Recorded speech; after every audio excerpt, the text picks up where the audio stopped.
আজ সারাদিন কি খেলাম সেটা নিয়েই থাকছে আজকের ভিডিও। আসসালামু আলাইকুম everyone, welcome back to my daily blog. কি অবস্থা সবার? আই হোপ সবাই ভালো আছেন। আমিও আল্লাহর রহমতে অনেক ভালো আছি। আজকে সকালে ঘুম থেকে উঠতে অনেক লেট হয়ে গিয়েছিল, তো বিছানায় বসেই আজকে ব্রেকফাস্টটা করে ফেললাম। ব্রেকফাস্টে ছিল গরম গরম চা আর হচ্ছে রুটি, সাথে ছিল আম্মুর ফ্রিতে বকুনি। কারণ হচ্ছে আমার আম্মু মর্নিং এ দেরি করে ওঠা একদমই পছন্দ করে না। ফজরের নামাজ পড়ে শুতে শুতে এত পরিমাণে লেট হয় যে সকালবেলা ঘুম থেকে উঠতেই পারি না। অনেকেই দেখে বিছানায় শোয়ার সাথে সাথেই ঘুমিয়ে পড়ে, আর আল্লাহ আমাকে দুইটা চোখ দিছে। একবার ঘুম ভাঙলে দ্বিতীয়বার আর চোখ দুইটা লাগতেই চায় না। মানে কি যে একটা অবস্থা, এত পরিমাণে প্যারায় থাকি আমি এই জিনিসটার জন্য। ফার্স্টে তো ঘুম আসতে চায় না, তারপরে ঘুমিয়ে পড়লে আর সকালবেলা উঠতে পারি না। আম্মুর হাতে বকুনি পিটানি খায়া তারপরে যে ঘুম থেকে উঠতে হয়। এই সিচুয়েশনটা যারা ফেস করে তারাই একমাত্র বুঝতে পারবে এটা যে কত পরিমাণে কষ্টের একটা সিচুয়েশন। যাই হোক, দুপুর অলমোস্ট 12টা বেজে গিয়েছে। নাস্তা খাওয়ার পরপরই দেখি আমার ভাই কোত্থেকে যেন এত বড় একটা আম নিয়ে আসছে, আর এসেই বলছিল যে আমাকে এটা কেটে দাও তাড়াতাড়ি। তো আমি আমটাকে খুব সুন্দর করে কেটে দিচ্ছিলাম ওকে। আমটা কাটতে গিয়ে দেখি আমের মধ্যে একটা ছোট্ট করে ইঁদুরের মতো কামড়ও দিয়েছে। মানে এই ছেলেটা যে এত পরিমাণে অধৈর্য সেটা আমি আপনাদেরকে এক্সপ্লেইন করে বোঝাতে পারবো না। ধৈর্যের লেশ মাত্র নেই ছেলেটার মধ্যে। আর টক খাওয়ার বেলায় তো ধৈর্য ওর একেবারেই নেই। একটা ছেলে মানুষ হয়ে যে এত পরিমাণে টক খায়, এটা আমার নিজে চোখে না দেখলে আমি কখনোই বিশ্বাস করতে পারতাম না। ওয়াইদাবে আমি আমটাকে স্ল্যাশ করে কেটে নিয়েছি। আমার ভাই আমাকে বলেছিল যে এটা দিয়ে তাকে ভর্তা বানিয়ে খাওয়াতে, বাট আমি একদম ডিরেক্ট না করে দিয়েছি। কারণ ঘুম থেকে উঠে আমি যে ওকে আম কেটে খাওয়াচ্ছি এটাই অনেক। আবার আসছে এখন নাকি আমি ওকে ভর্তা বানিয়ে খাওয়াবো। আমার তো আর খেয়ে দিয়ে কাজ নাই। তো যাই হোক, অনেক ঝগড়াঝাটি করে ফেলেছি। বাই এনি চান্স আম্মু যদি দেখে যে আমরা দুই ভাই বোন মিলে ঝগড়া করছি, তাহলে আজকে আমাদের খবর আছে। তো আমের উপরে আমার ভাইয়ের বানানো স্পেশাল বিট লবণটা ছিটিয়ে দিয়েছিলাম। এখন আমরা এটাকে খাবো। আর এই আমটা এত পরিমাণে মজা যা আমার ধারণার বাইরে ছিল। অনেক জুসি ছিল আমটা। আমি আর আমার ভাই মিলে পুরো আমটাকে সাবার করে ফেলেছি একদম। আম খাওয়া শেষ করে গোসল করে তারপরে নামাজ পড়ে এসে দেখি আম্মু খিচুড়ি রান্না করেছে।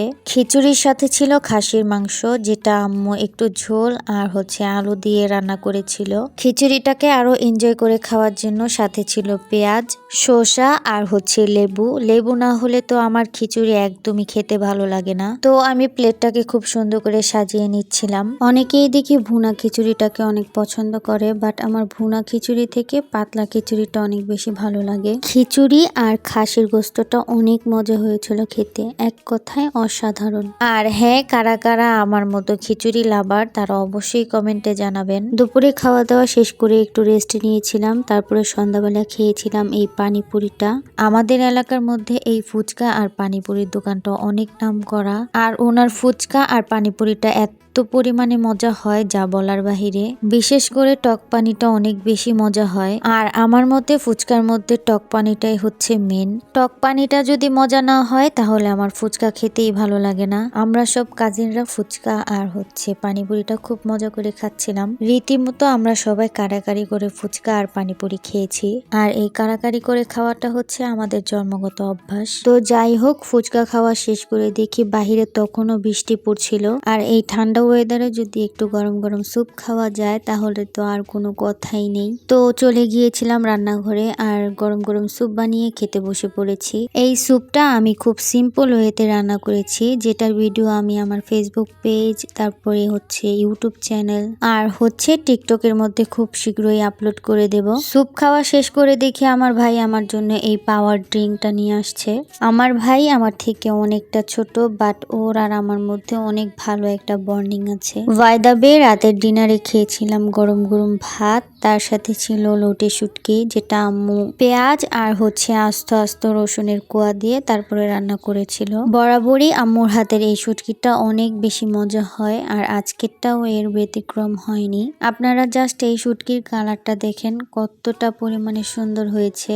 আর এটা বিশেষ করে মজা হয় এই রসুনটার কারণে। আস্তে আস্তে যে রসুনটা দেয় না, সেটা দিয়ে ভাত মাখিয়ে খেতে এত ভালো লাগে যা বলে বোঝাতে পারবো না। শুটকি দিয়ে খাওয়া শেষ করে দেন নিয়েছিলাম চিংড়ি মাছ, আর এই চিংড়ি মাছটা আম্মু পেঁয়াজ দিয়ে ভুনা ভুনা করে রান্না করেছে।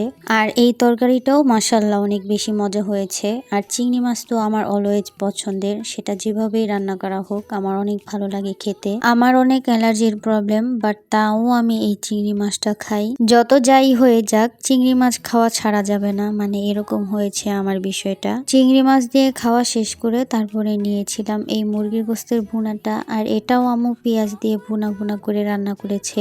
মুরগির গোস্তের সাথে লাস্টে নিয়েছিলাম হচ্ছে আমডাল আর হচ্ছে মুরগির গোস্ত। এটা কিন্তু একটা বেস্ট কম্বিনেশন। তো আমি ভাতের সাথে আমটাকে খুব ভালো করে ডলে আর মুরগির গোস্তের গ্রেভিটা দিয়ে খুব সুন্দর করে মাখিয়ে তারপরে খাচ্ছিলাম। এত মজা হয়েছিল মাশাআল্লাহ। আজকের প্রতিটা খাবারই অনেক মজা হয়েছিল আলহামদুলিল্লাহ। আমার ভিডিওগুলো আপনাদের কাছে কেমন লাগে সেটা অবশ্যই কমেন্টে জানাবেন। তো আজকের জন্য ভিডিওটা এই পর্যন্তই। দেখা হচ্ছে আবার কোনো নেক্সট ভিডিওতে। ততদিন ভালো থাকুন, সুস্থ থাকুন। আল্লাহ হাফেজ।